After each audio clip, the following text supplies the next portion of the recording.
Hi, it's Sandy Parker. Welcome to Crafting for Almost Everyone.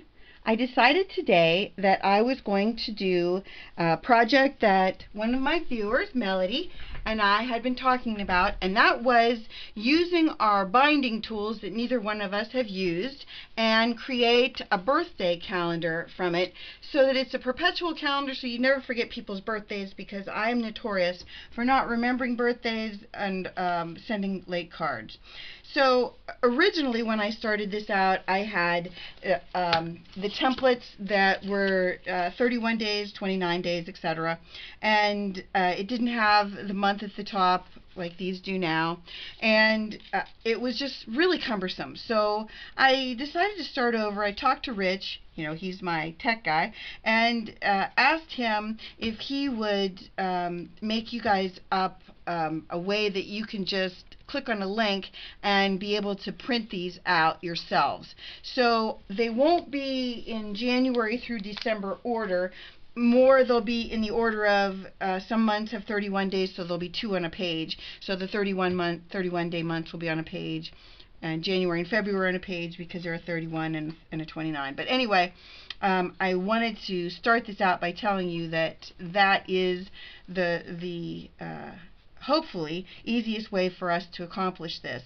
Then the next thing I'm going to do, I already cut these out of an 8.5 by 11 piece of paper, and this is 110-pound Neenah Solar White cardstock. I wanted this to be something that would really last a long time, and I think this will. I did January just so I could get an idea of how I wanted it to look, and I picked different patterns based on the month. Patterns of papers, excuse me, based on the month that I'm working on. And I thought January was all about snow, and I had these brads that were snowflakes, and they're silver and they matched the silver background. So what I did was I took a little of smoky slate that I used the pearlized, you know, that I made pearlized with smoky slate, and I went around the outside of both the January and the snowflake paper. Then I glued them down with some aqua mono aqua, and so January is done. Now what I'm going to do with it though is I'm gluing January and February back to back, so I don't have to worry about my brads getting in the way. So I thought we'd work on February together. First, let me tell you the sizes that I'm doing these in. When you cut this paper down from the template that we're going to give you, it's going to be about 4 1/4 inches across by about 7 inches tall. So I made my paper, my pattern paper, 5 1/2 wide by 8 1/4 tall, and then I made the black paper 6 inches by 8 3/4. You know, I always put that down in the comments. You don't have to write it down, but if you want to, you have it available. And what I decided I was going to do for February is I decided I was going to go around the outside of it with spun sugar from Distress Inks, and it's just a kind of a cutesy pink, and hopefully it'll match well enough. And I just want my edges to just reflect the pink, because what I'm going to do then after we go through this is I'm going to show you how I'm going to change a brad. I've been telling you I was going to do this video for a long time, and that was how I'm changing up some brads that I got from kind of plain and listless to hopefully cute and working with this project, specifically this project, because with all these months that I need to come up with ideas for, I want this, I don't want this book to be something that I'm going to be that it's not going to be a throwaway. I'm saying it's going to be something that I'm going to be using for a long time. So I really want to put the time into it so that it looks nice and that I'm happy with it when I'm done. So I went around the outside of that. I'm going to also go around the outside of this. This is very, very lightweight paper, so I'm a little bit nervous about doing this to it, because when you have that really lightweight paper, I don't know about you, but when I have really lightweight paper, I always seem to distress about half of it because I can never seem to just get the edges. So I guess I'm going to just put it down on paper and go around the edges that way. That way I can kind of control it more. When I hold it up, it just goes everywhere. The paper, not me, just the paper. Anyway, so what I thought we would do with this is glue down the first layer, and well, actually we could probably glue down both layers, because then I'm going to show you the brads and we can get this out of the way. But I wanted to have a cohesive edge to these, so that that each pattern kind of lended itself to the next level. I hope that makes sense. And then I'm still thinking about my cover. I might use a little bit of each of the papers on the cover. Don't know yet. Ooh, gonna have a little ink on that. So then let me show you what I did with, or how I glued these down. What I did is I took the Tombow Mono Tombow, however you say it, the Aqua, and I did a bead around the outside. Now, I had trouble because of the thickness of, not this level of paper, but the 110 cardstock, the Neenah. It does not really want to glue down well, and I was worried about it warping, so I've been using my, geez, I forgot the name of it. Speedball. You know what that is. I can't think of the name of it right now, but I'll put it above when my mind starts working again. I'll put it in the notes. Brayer. There. All of a sudden my mind kicked in. Okay, so we're going to put this page down, and it doesn't matter at this point if it's up or if I have it in the right direction, because I'm going to be just turning the paper around anyways, just black paper. I want to make sure that it's straight, if I can get it straight, and any excess glue that comes out I want to get rid of. And then we're going to speedball it. I don't want the paper to warp, and I was worried about that with the Neenah, because it's so thick, and I did have a little bit of trouble getting it to stay down on the other one. And I thought about using tear tape on it. I still might go to tear tape. We'll see how February works out. If it doesn't glue down well, then I'll go to tear tape, maybe tear tape and glue, going for the double whammy. But I thought, I really did think I had quite a bit of glue on the edges and around the corners, but it did not want to stay down. Did not want to play with me at all. So now it's important that our cupcakes are in this direction, because our February is going to be in this direction too. So we want to make sure everybody is lined up now. And it's nice when you have something with a line on it like this has down here, so I can kind of make sure that it's, in there straight. And I'm going to brayer this.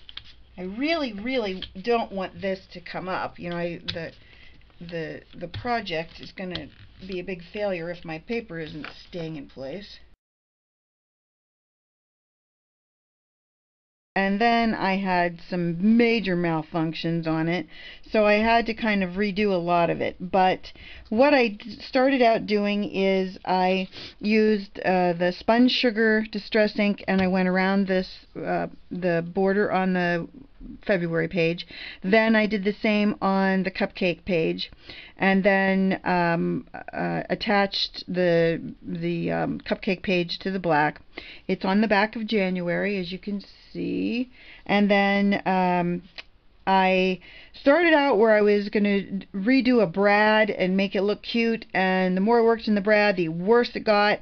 Then it bled onto the paper, and so then in the end I had to punch out 3 of these flower punches and stick a little red pearl embellishment on it, and so that is February. I struggled with February. I don't know why it was so hard, but it didn't come out the way I wanted it to. I'm happy with it now, but I really struggled with it. So I hope that the other months won't go this way, and that I'll be able to show you more of what I'm doing, but unfortunately February was hard. Okay, so we're on to March, and for March I thought I would make it about Easter, or the Easter Bunny, and I couldn't really find any paper that I had that I liked, so I went with this blue paper that's kind of generic.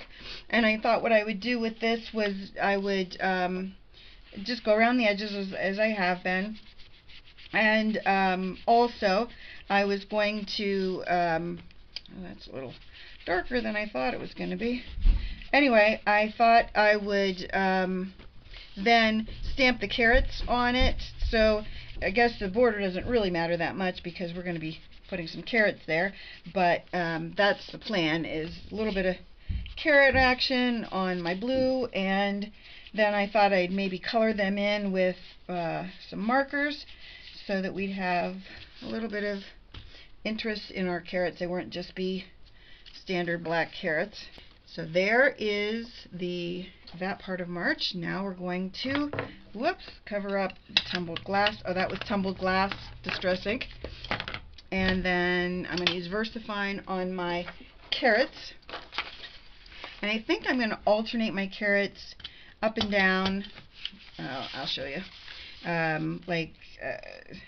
can't explain it. I guess I'm going to have to just do it.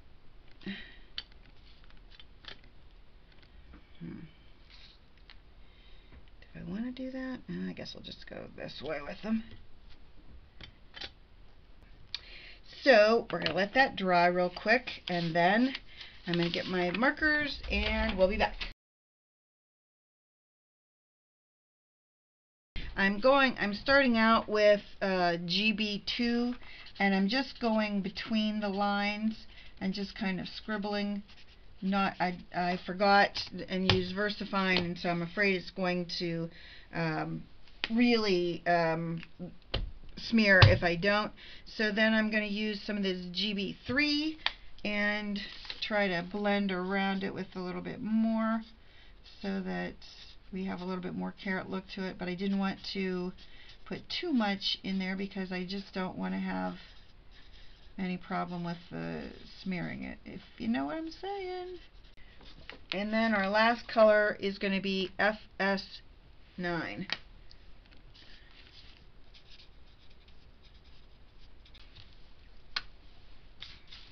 Going in with some LG1.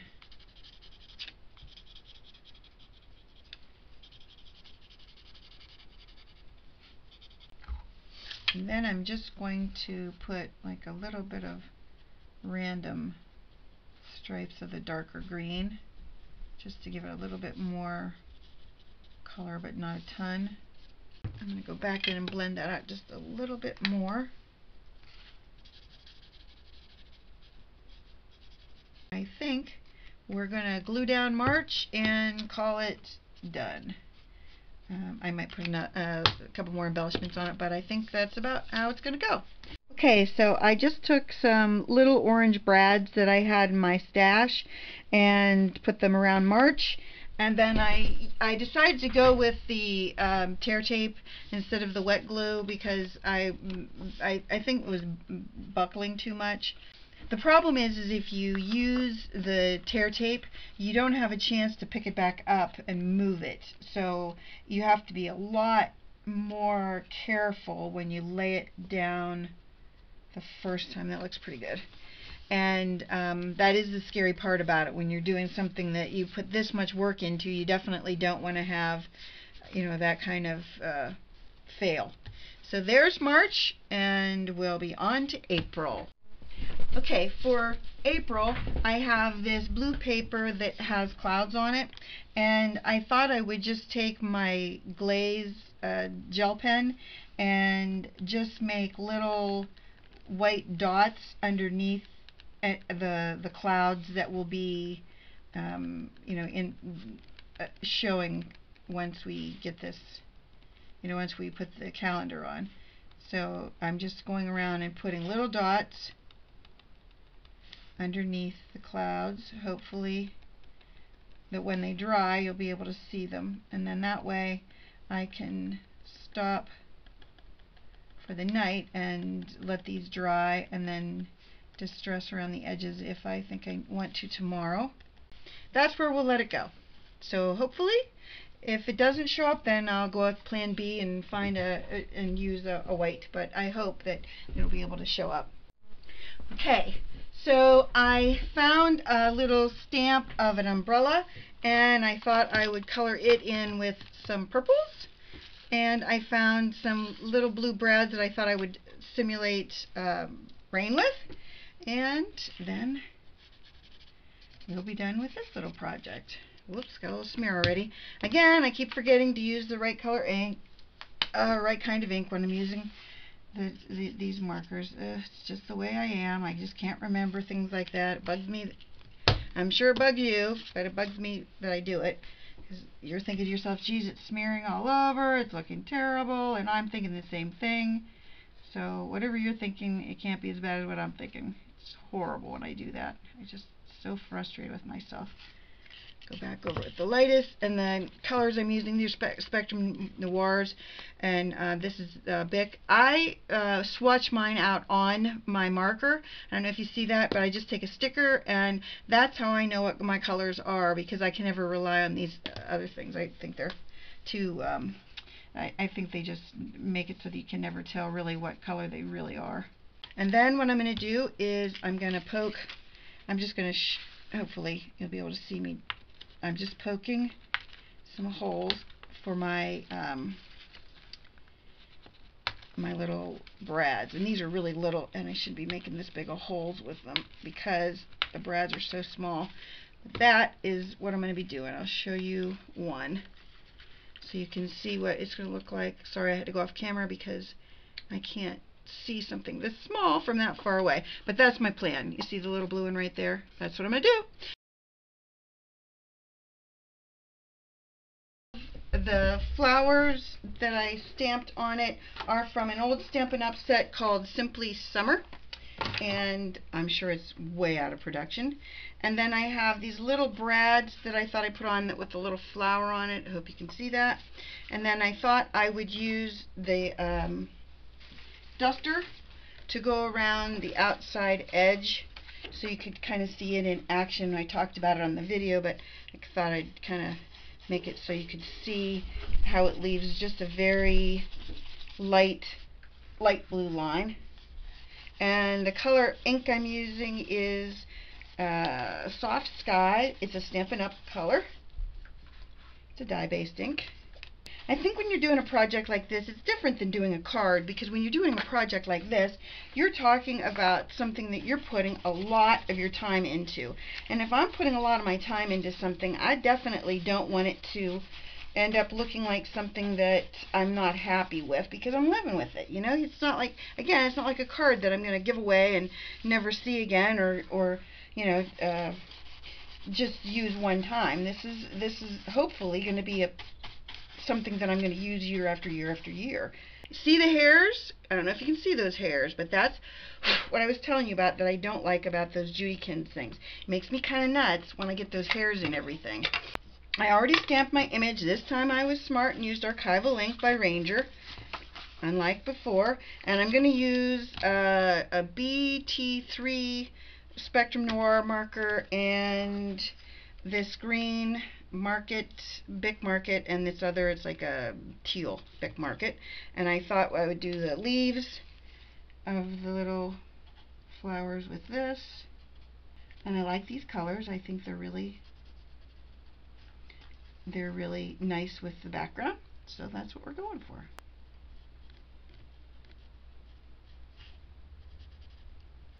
I think I'm just going to fill this in with a little bit of these gel colors. This is a Sakura glaze. Sakura, is that how you say it? I don't know. However you say it, that's what we're shooting for. This little white brad that I thought I'd stick right there. And I had a third one, but now it's gone. So I'm gonna stop the video and we'll come back once I've glued down May's. Okay, so May is in the bag. Oops, don't have a light on it. Jeez. There's May. I think it looks pretty good. And now we're on to June. I think for June, we're going to make it about the sun, and I have these little bugs that are from a Stampin' Up! Set called, geez, I don't know what it's called. Hold on. I'll find the name. all wrapped up. It's for you put little things in jars and bags. They have fish and birds and flowers, things like that go in there. But anyway, I like the little bugs and I like the sun. So I thought what I would do is not just stamp the bugs on the calendar, but I thought I would also stamp them around the suns on this, so I'd have a little continuity. So here's June, and all I'm going to do, I think, with June is I'm going to, my little ladybugs, I'm just going to color them in just very quickly, and I'm not going to take a lot of attention to detail because I'm going to go back over them with the darker red. So Saffron is the color of Stampin' Up! Ink that I used on the sun.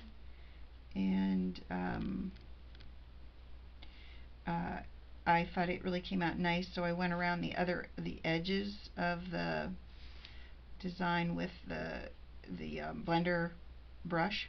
So that's those, and then let me show you the other paper. I'm not going to make you sit and watch me do this, but I'm going to go around and color these red, and then we'll be back. Bugs on it and our sun. I think it came out cute. It's on the back of May, and May is also cute, I think. Hopefully you like both.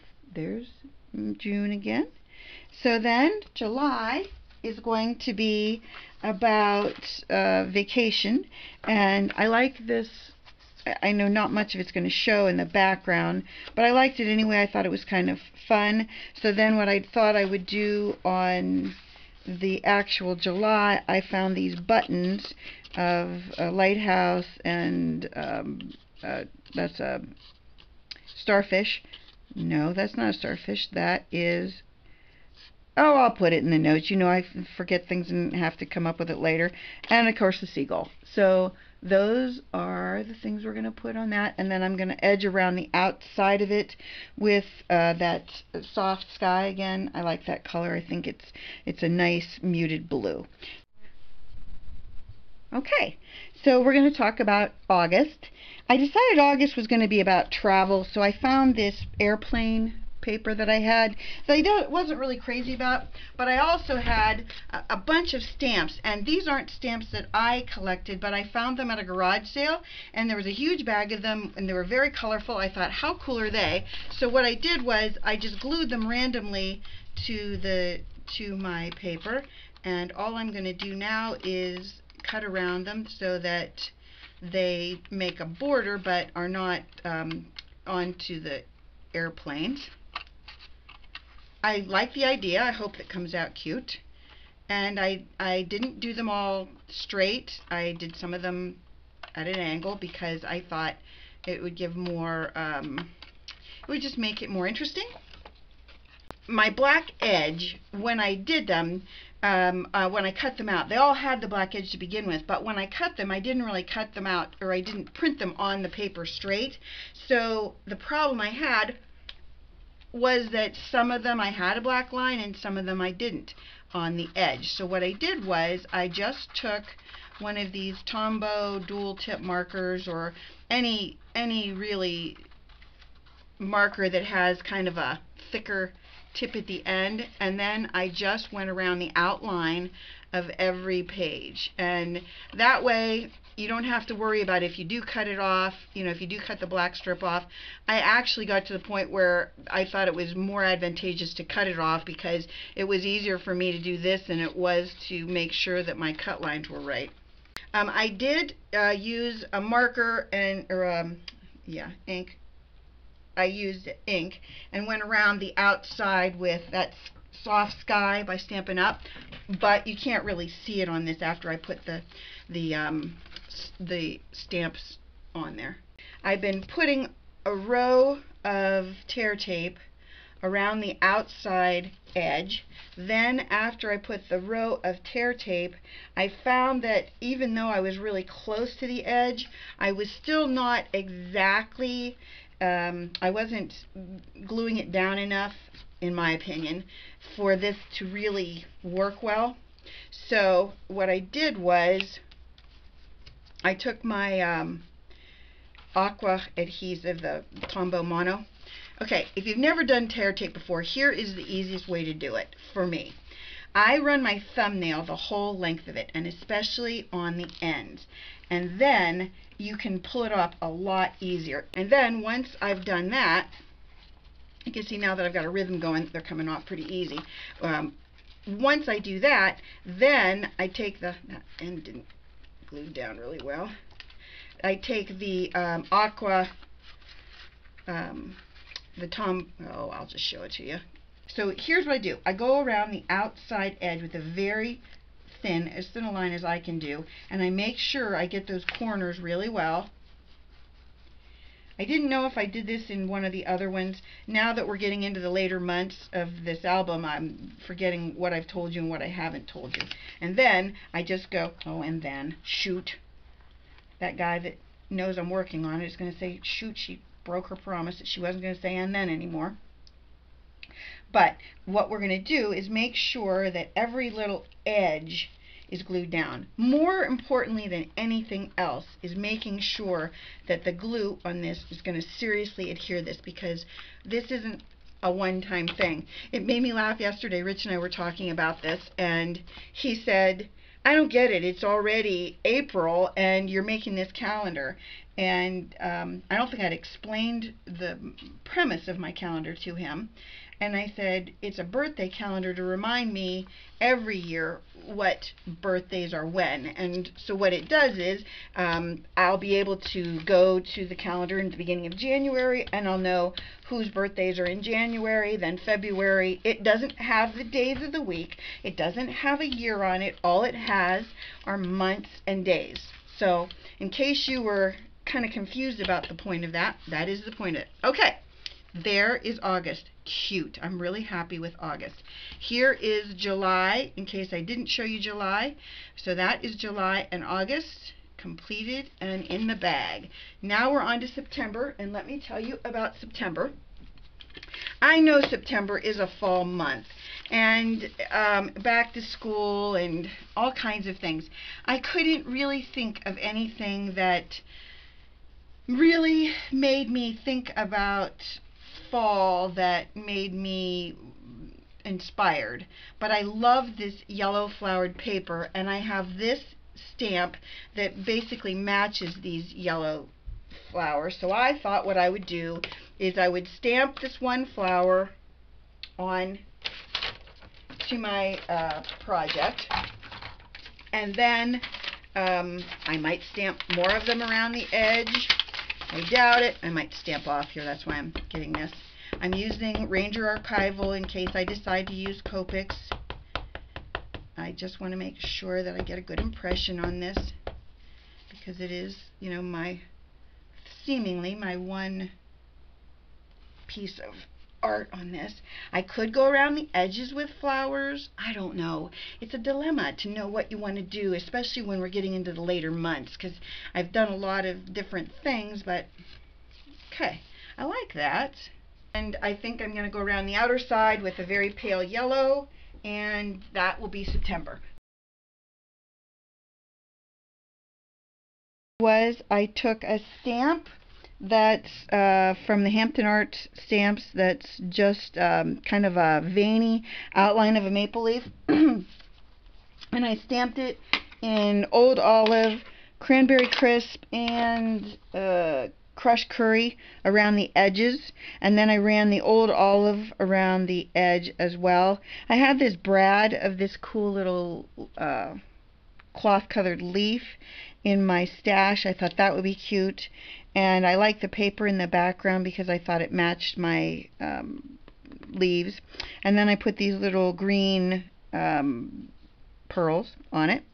So then there is September. Oops, there you go, September and October. So there you go. We'll be back. Oh, let me tell you about November. November, I don't know exactly what else I'm going to do. I think it's going to involve a turkey, but I liked this paper that had the acorns on it. I thought it was really fall-like, and I do have a turkey, like I said, so I might stamp the turkey on it. And then December, I have this paper, and I have some brads that I think I'm going to make it look very festive with, and we'll be back. I wanted it to. I had a pumpkin-y theme, and that just didn't work well. And in the end, I found this little deer. I don't know if you can see that deer brad that I liked. I thought it was really cute. I think you can see it there. And so I just put some brown and green and white brads that match the paper. Then for December's a little crazy, but it is the month of Christmas, so I followed the paper and tried to I used some stamps I had from Stampin' Up! Called Ornament Assortment, I think is what it's called. Anyway, and I had this little Noel sticker that was in my stash already that I thought was cute, and so that is the last 2 months. Now it's just a matter of putting my book together. This is the book, well, whoops. This is what it looks like. I'll go through it real quickly for you. Hopefully you can see it all. There's January and February. March and April, May and June, July and August, September, October, November and December. Now what I'm going to do is I'm going to measure it and decide what size chipboard I need for this, and then I'm going to get my binding tool and bind this bad boy up. It took a lot longer than I thought it would, but I think that was because I'm just so hard on myself. If I don't make something that I really love, I just keep saying to myself, well, then I'm not gonna, if I don't love it, I'm not gonna be happy, and this is gonna last for years. And so anyway, so the next thing I'm gonna do is my cover, and I think what I'm gonna do for the cover, I think I'm going to make it black, and I think I'm going to take pieces of the papers and put down some of the papers on, kind of layering it up. I don't know, I can't explain any better than that. If you know my Primrose Petal card, it's going to be along the lines of that. So if you go back, I'll link that on the video here so you'll see, but that's what I think I'm going to go for as far as my look.